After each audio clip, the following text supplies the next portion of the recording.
April 14, 1935, Black Sunday. A wall of dust 500 feet high stretched across 1,000 miles of the Great Plains, moving at 60 miles per hour. Day turned to night in minutes. Families stuffed wet rags into window cracks as 300,000 tons of topsoil took flight in a single storm. The American prairie was abandoning America. The most fertile land on earth had turned against the people who claimed to own it. But this catastrophe did not begin with drought. It began with a lie so seductive that an entire nation believed it. What was that lie, and who sold it to America? The answer is a story of greed, technology, and a profound ignorance of nature's oldest law. The lie had a name: rain follows the plow. It sounded scientific, it felt like destiny, and it justified the greatest agricultural gamble in American history.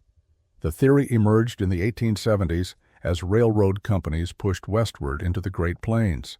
They needed settlers, they needed customers, but they faced a problem. The high plains received barely 10 inches of rainfall annually, far too little for traditional farming. So they hired meteorologists and agricultural experts to solve their marketing challenge. Charles Dana Wilbur, a Nebraska promoter, provided the perfect solution. He declared that cultivation itself would increase rainfall. Break the prairie sod, he argued, and moisture would rise from the newly exposed soil. Plant crops and transpiration would add humidity to the air. The very act of farming would transform the climate. Government meteorologists backed the theory.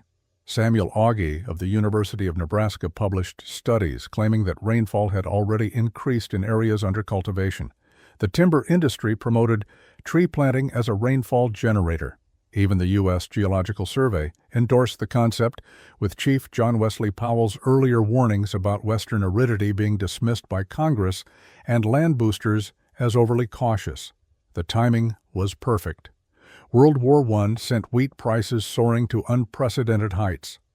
A bushel of wheat that sold for 64 cents in 1910 reached $2.06 by 1917. Suddenly, marginal lands that had never seen a plow became potential gold mines. Technology made the impossible seem inevitable. The gasoline tractor revolutionized prairie farming in the 1920s. Where a team of horses could plow 2 acres per day, a Fordson tractor could break 10 acres of virgin sod in the same time. The disc plow, specifically designed for prairie conditions, could slice through 1,000-year-old grass roots that had defeated earlier implements. The new technology came with a hidden cost: massive debt. A new tractor and combine required thousands of dollars in loans. To service this debt, farmers felt immense pressure to plant fence to fence, maximizing every acre. They could not afford to leave land fallow or implement complex crop rotations that protected the soil. When wheat prices collapsed after World War I, the debt remained, forcing them to plow even more marginal land in a desperate attempt to make up the difference. This financial desperation, enabled by the tractor, became the true engine of the Dust Bowl. The Great Plains were destroyed by a system that demanded short-term profit over long-term sustainability. Between 1914 and 1919, farmers plowed up over 5 million acres of native grassland. The pace accelerated through the 1920s. Across the southern Great Plains, 33 million acres of prairie disappeared under the plow, an area larger than New York State, all in less than 2 decades. Custom plowing crews moved across the plains like mechanized locusts, hired by absentee landowners to break virgin prairie as quickly as possible. The economics were intoxicating. Land that sold for $3 an acre as pasture could be worth $30 once plowed.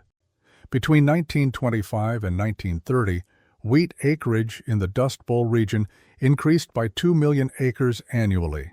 The Suitcase farmers arrived like a gold rush. These were speculators, not settlers. They bought land, hired custom plowing crews, planted wheat, and returned to their city offices. When harvest time came, they returned with combines, stripped the grain, and left the stubble. No crop rotation, no cover crops, just straight wheat year after year on land that had never been farmed. The native prairie they destroyed had evolved over 10,000 years. Buffalo grass and blue grama sent roots deep into the soil, creating an underground web that could survive decades of drought. The system was drought-proof, fire-resistant, and perfectly adapted to the region's climate extremes. But the new farming system had no such resilience. Farmers planted wheat in straight rows, leaving soil exposed between plants. They burned stubble to control weeds, removing organic matter that could hold moisture and soil structure. They plowed in fall, leaving fields bare through winter when high plains winds reached their peak velocity. By 1930, the transformation was complete. An area equivalent to the entire state of California had been converted from native prairie to industrial monoculture, dependent on rain that might not come. And if you like stories like this, subscribe, because you'll see what happens when the rains stop coming and the disaster begins to unfold. The drought began quietly in the summer of 1930. Across the Great Plains, rainfall dropped below normal levels, but farmers were not immediately concerned. They had seen dry spells before. The boosters had promised that cultivation would increase precipitation, and many still believed the next season would bring relief. But 1931 brought less rain, not more. Weather stations across Kansas, Oklahoma, Colorado, Texas, and New Mexico recorded precipitation levels 20 to 40% below historical averages. The newly planted wheat struggled in fields that had never known such exposure. Without the deep-rooted prairie grasses to tap underground moisture, crops withered under the relentless sun.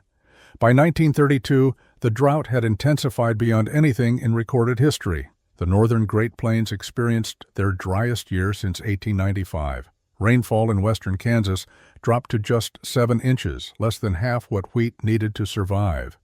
The exposed soil began to lift in light winds that had once barely rustled the prairie grass. The rich earth, stripped of its roots, revealed itself to be powder, waiting to take flight. Then, something terrifying began to happen. The dust itself was preventing rain from falling. Particles in the atmosphere suppressed cloud formation, creating a devastating feedback loop. The more dust that rose, the less likely precipitation became. By 1932, 14 dust storms were officially recorded. By 1933, that number had jumped to 38 as the drought entered its 4th consecutive year. These were not random weather events. They were the inevitable symptoms of an ecological catastrophe. The vast expanse of newly plowed prairie had no natural anchoring system. When the inevitable drought arrived, there was nothing to hold the soil in place, and the wind began to carry away centuries of topsoil. Farmers watched helplessly as their fields literally disappeared. Fences were buried under drifting dirt. Farm equipment vanished beneath moving dunes of what had once been productive farmland. The agricultural system that had seemed so profitable just a few years earlier was collapsing. Wheat yields plummeted, with many fields producing nothing at all. The Suitcase farmers, who had speculated on wheat prices, began abandoning their land, leaving behind a landscape that looked more like a moonscape than farmland. Local banks, heavily invested in agricultural loans, began to fail. Between 1930 and 1932, over 75% of the 5,000 banks that closed were country banks in small rural communities, showing how the economic foundation of Great Plains agriculture crumbled along with the soil.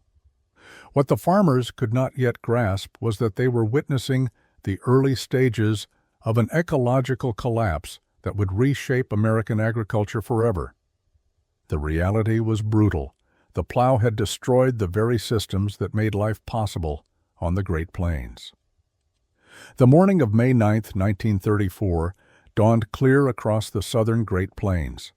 Farmers in Oklahoma and Texas stepped outside to another day of drought, unaware they were about to witness something that would redefine the scope of environmental disaster in America. By afternoon, a massive dust storm had formed over the Texas Panhandle. This was a monster, a wall of dust stretching from horizon to horizon, rising 2 miles into the atmosphere, carrying an estimated 350 million tons of topsoil from farms that had been prairie just a decade earlier. The storm moved northeast at 40 miles per hour, growing larger as it consumed more exposed farmland. By evening, it had reached Kansas and Nebraska. By the next morning, it was darkening skies over Chicago, where residents woke to find their cars covered in a fine layer of Great Plains soil. The dust continued eastward, reaching Cleveland on May 10th, then Buffalo and Boston on May 11th. On the morning of May 12th, the storm arrived in Washington, D.C. Senators walking to the Capitol building found themselves breathing Oklahoma dirt.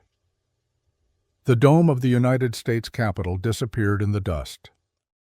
A brown haze turned noon into twilight.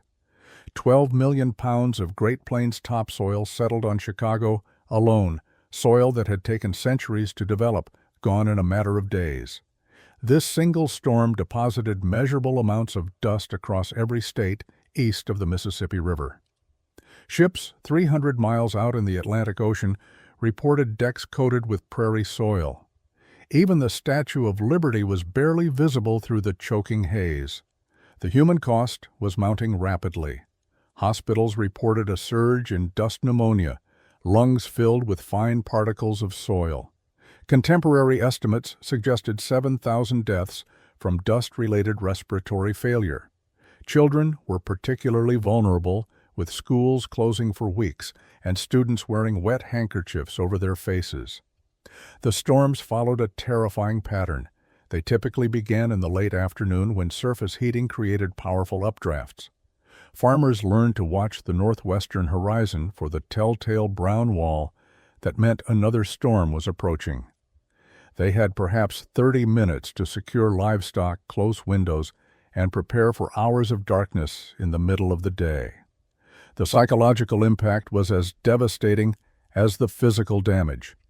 Farmers who had worked their entire lives to build something from the land watched helplessly as their fields literally flew away. Many described the experience as apocalyptic, a judgment on the hubris of thinking they could improve on 10,000 years of natural selection. By 1935, the storms had become a national crisis.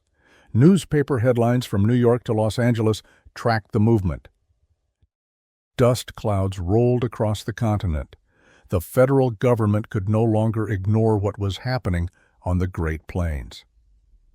The agricultural disaster had become an environmental catastrophe of unprecedented scale, affecting air quality and public health from the Rocky Mountains to the Atlantic Ocean. The black blizzards had awakened the nation to a terrifying truth. When you destroy an ecosystem, the consequences do not stay local. They travel on the wind, carrying the evidence of ecological collapse to every corner of the continent. But one man, a scientist who had warned America for years, was about to use the dust over the Capitol building itself to force the creation of the modern conservation movement. Hugh Hammond Bennett, a soil scientist from North Carolina, had witnessed firsthand what happened when farmers ignored the fundamental principles of land stewardship. In 1928, 7 years before Black Sunday, he had published a prescient warning titled Soil Erosion, a National Menace. Bennett understood something that the Suitcase farmers and land speculators had refused to see. Soil was not just dirt, it was a living system, built over millennia through the slow accumulation of organic matter, the patient work of countless microorganisms, and the intricate web of plant roots that held everything together. When you destroyed that system, you did not just lose a crop season, you lost the foundation of civilization itself.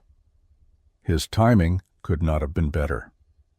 In September 1933, as dust storms began making national headlines, President Roosevelt appointed Bennett to head the newly formed Soil Erosion Service.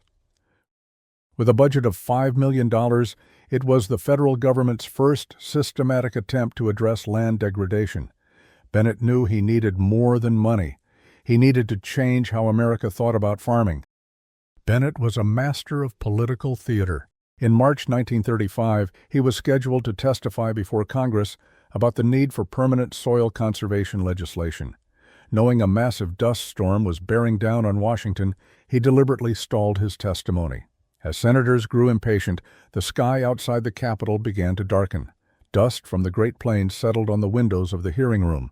Bennett paused his testimony and gestured toward the windows. He said, "Gentlemen, that dust storm is testimony to what I have been trying to tell you." The senators could literally taste the Great Plains in the air they were breathing. The legislation passed unanimously. On April 27, 1935, Congress created the Permanent Soil Conservation Service with Bennett as its first chief. He would hold the position for 17 years, fundamentally transforming American agriculture in the process. Bennett's approach was revolutionary because it was based on working with natural systems rather than against them. Instead of the straight-line plowing that had dominated industrial agriculture, he promoted contour plowing, following the natural curves of the land to slow water runoff and prevent erosion. Where farmers had planted crops in neat rows, regardless of topography, Bennett advocated strip cropping, alternating bands of close-growing crops, like hay with row crops, to provide continuous ground cover. Terracing became another cornerstone of the new conservation philosophy. By building level platforms on sloping ground, farmers could capture rainwater instead of letting it rush downhill, carrying topsoil with it. These were not new techniques. Farmers in China had been terracing hillsides for over 2,000 years, but they were new to the Great Plains, where the flat terrain had seemed to make such measures unnecessary. Bennett understood that lasting change required local buy-in. He designed the Standard State Conservation Districts law, which enabled states to organize local conservation districts around watersheds and county boundaries. Farmers elected their own supervisors and worked directly with trained conservationists provided by the federal government. This grassroots approach ensured that conservation practices were tailored to specific local conditions and maintained by the people who actually worked the land.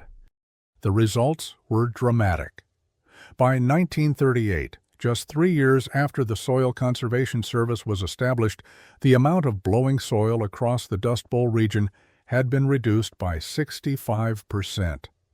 Farmers were learning to read their land differently, seeing slopes and contours not as obstacles to efficient plowing, but as guides for sustainable cultivation. Bennett's greatest achievement was philosophical. He had convinced a nation that had always seen land as something to be conquered, that survival depended on partnership with natural systems. The father of soil conservation had taught America that the most productive farming was not about imposing human will on the landscape, but about understanding and working within the constraints that made life possible. The healing of the Great Plains had begun. But how do you fix a landscape the size of California? The solution required an army, a living wall of trees, and a project so audacious it changed the climate itself. Hugh Bennett understood that stopping soil erosion was only half the battle. The other half was rebuilding what had been destroyed, not just the soil, but an entire approach to agriculture that could sustain both the land and the people who depended on it. The most ambitious project began on July 21, 1934, when President Roosevelt announced the Great Plains Shelter Belt Project. The plan was audacious in its scope. Plant a living wall of trees stretching from Canada to northern Texas, a 100-mile wide zone of windbreaks that would fundamentally alter the climate of the Great Plains. The science was sound. Trees would slow wind velocity at ground level, reducing the force that lifted topsoil into the atmosphere. Their roots would stabilize soil that had been loosened by decades of plowing. Through transpiration, they would add moisture to the air, creating the localized humidity that the rain follows the plow theory had promised but never delivered. Most importantly, They would provide the vertical structure that the Great Plains had lost when the tall prairie grasses disappeared under the disc plow. The execution required an army. The Civilian Conservation Corps provided the manpower, young men from cities across America planting native species like red cedar and green ash in carefully planned rows along property boundaries. Forestry experts analyzed wind patterns and soil types to determine optimal spacing and species selection. By 1942, 220 million trees had been planted, covering 18,600 miles of the Great Plains. Nebraska alone received over 4,000 miles of windbreaks on 6,994 farms, with a 70% survival rate despite harsh conditions. Civilian Conservation Corps workers also tackled erosion control through massive infrastructure projects. Workers constructed millions of check dams, thousands of bridges and buildings, and large diversion dams to redirect water flow. The scale rivaled any engineering project in American history, with crews reshaping entire watersheds and creating terraces that followed natural elevation lines to capture precipitation where it fell. Federal land purchase programs addressed the fundamental problem of marginal lands that should never have been plowed. The government identified approximately 15 million acres in the Dust Bowl region that were unsuitable for cultivation and began buying them from bankrupt farmers. The cost was significant, $48 million for 11 million acres, and the alternative was watching the continent's topsoil continue to blow away. Much of this purchased land was converted back to grassland and eventually designated as national grasslands, where it remains today as a living reminder of what the Great Plains looked like before the Great Plow-Up. These areas serve as seed banks for native species and demonstration sites for sustainable grazing practices that work with natural systems rather than against them. The Taylor Grazing Act of 1934 addressed another piece of the puzzle by ending the era of unrestricted access to public rangelands. Overgrazing had contributed to land degradation across millions of acres of the West. The new system required permits tied to base property ownership and imposed fees that encouraged more sustainable stocking rates. By 1938, just 3 years after the worst dust storms in American history, the transformation was measurable. Rainfall was being captured and held instead of running off immediately. The feedback loop that had intensified the drought was beginning to reverse, as less dust in the atmosphere allowed more normal weather patterns to return. The healing of America's broken land had required the largest environmental restoration project in the nation's history. But it had worked. Yet while the soil was healing, the people were broken. The next challenge was not dirt, but dignity, and it would take a photographer, a novelist, and a folk singer to tell the story America needed to hear. While the government healed the soil, artists documented the human cost, preserving the Dust Bowl's story for future generations. Dorothea Lange, working for the Farm Security Administration, captured migrants in California's camps. Her 1936 migrant mother photograph of Florence Owens Thompson and her children became the era's defining image, evoking sympathy through its raw portrayal of hardship. John Steinbeck's 1939 novel, The Grapes of Wrath, followed the Joad family's migration from Oklahoma to California. Drawing from the Battle Hymn of the Republic, it won the National Book Award and the Pulitzer Prize, capturing the Dust Bowl's personal toll. Woody Guthrie's 1940 Dust Bowl ballads, including Tom Joad, chronicled the migrants' experiences through music. These artists worked in complementary ways to force America to confront the human cost of the disaster.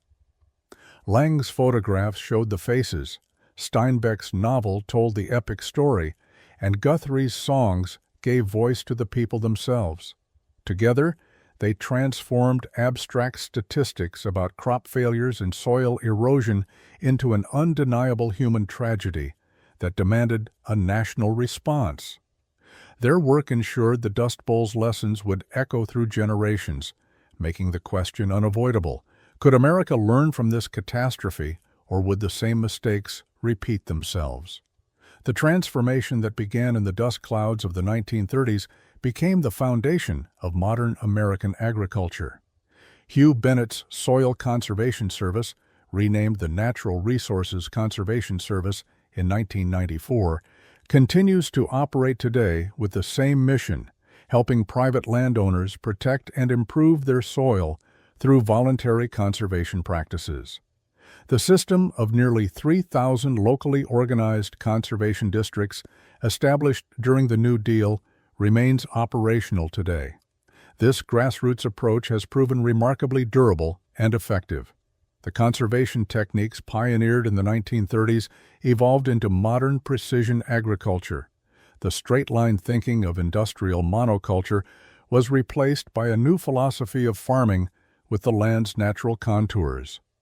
Most significantly, the Dust Bowl gave birth to conservation tillage and no-till farming systems, the logical evolution of Bennett's philosophy of working with natural systems rather than against them.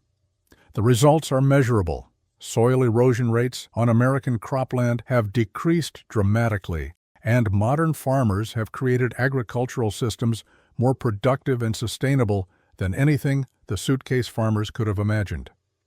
The Great Plains Shelter Belt Project created a living infrastructure that continues to protect farmland today.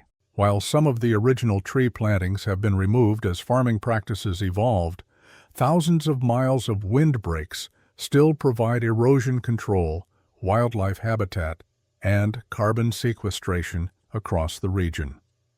Modern agroforestry practices build on the lessons learned during that massive tree planting effort.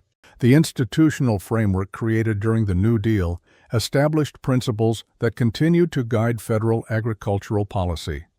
The concept that government has a responsibility to promote conservation on private lands, support farmers during economic crises, and provide crop insurance against weather disasters became permanently embedded in American policy. Farm bills passed every 5 years still include substantial funding for conservation programs that trace their origins directly to the Dust Bowl crisis. The economic recovery of the Great Plains exceeded even the most optimistic projections from the 1930s. The region that had been written off as unsuitable for agriculture became one of the world's most productive farming areas. Modern farmers in Kansas, Oklahoma, Nebraska, Colorado, and Texas produce record yields while maintaining soil cover and preventing erosion. The same counties that lost millions of tons of topsoil during the 1930s now demonstrate that intensive agriculture can be both profitable and sustainable when it respects ecological limits. But despite all the progress, are we truly safe? Scientists warn that the conditions that created the Dust Bowl are returning, and the lessons of the 1930s are more urgent now than ever before. The Dust Bowl proved that technological capability without ecological wisdom leads to catastrophe, but it also demonstrated that human societies can learn from their mistakes, implement large-scale solutions, and heal damaged landscapes when they commit to working with natural systems rather than against them. Don't forget to subscribe so you won't miss our upcoming stories about the machines, innovations, and unsung heroes that shaped American agriculture.